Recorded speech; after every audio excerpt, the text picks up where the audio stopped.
Kavathemahankal police ठाण्याकडून पत्रकारांचा यथोचित गौरव. कवठेमहांकाळ दर्पणकार बाळशास्त्री जांभेकर यांच्या जयंतीनिमित्त आणि मराठी पत्रकार दिनाचे औचित्य साधून कवठेमहांकाळ पोलीस ठाण्याच्या वतीने कवठेमहांकाळ तालुक्यातील सर्व पत्रकारांचा सन्मान करण्यात आला. कवठेमहांकाळ पोलीस ठाण्याचे पोलीस निरीक्षक प्रवीणकुमार कांबळे यांच्या हस्ते उपस्थित सर्व पत्रकारांना पुष्पगुच्छ आणि डायरी पेन देऊन गौरविण्यात आले. यावेळी बोलताना पोलीस निरीक्षक प्रवीणकुमार कांबळे यांनी सांगितले की प्रशासन आणि जनता यातील पत्रकार हा महत्त्वाचा दुवा आहे.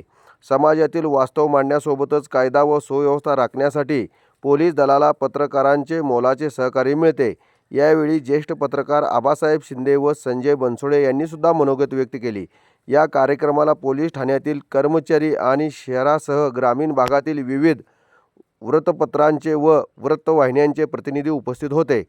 प्रास्ताविक विजयकुमार कांबळे यांनी केले तर गोरख चव्हाण यांनी पत्रकारांच्या वतीने पोलीस प्रशासनाचे आभार मानले. TS न्यूज मराठीसाठी मुख्य संपादक तानाजी शिंगाडे. या व्यक्तीच्या नावे साजरा करतो.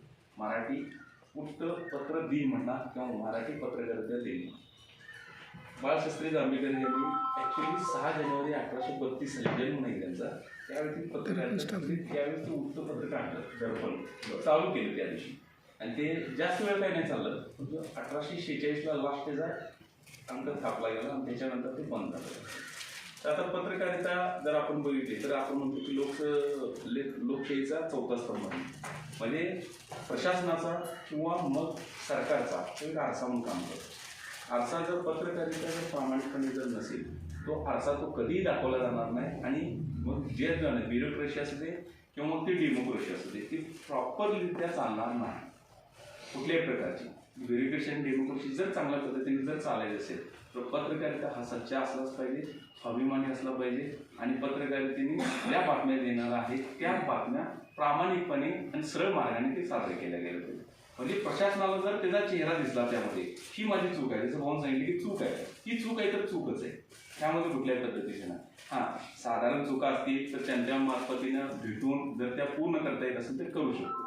परंतु ज्या चुका मोठ्या आहेत त्या तुम्ही जे म्हटल्या भाऊनी की तुम्ही ते दाखवल्या पाहिजे कशाच्या तिच्या लेखणीच्या स्वरूपात. जसं आता म्हटलं की यातले 60% लोकांना बोलता येत नाही वगैरे.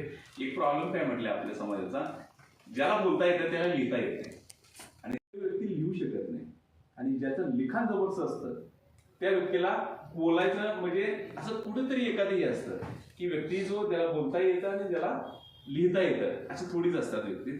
तर बोलायला आपणही शिकलं पाहिजे. ज्यावेळेस आपण ह्याच्यावर जातो काय म्हणायचं कुठल्याही आमंत्रित आपल्याला केलं जातं तर 4 शब्द तर आपण बोललं गेलं पाहिजे.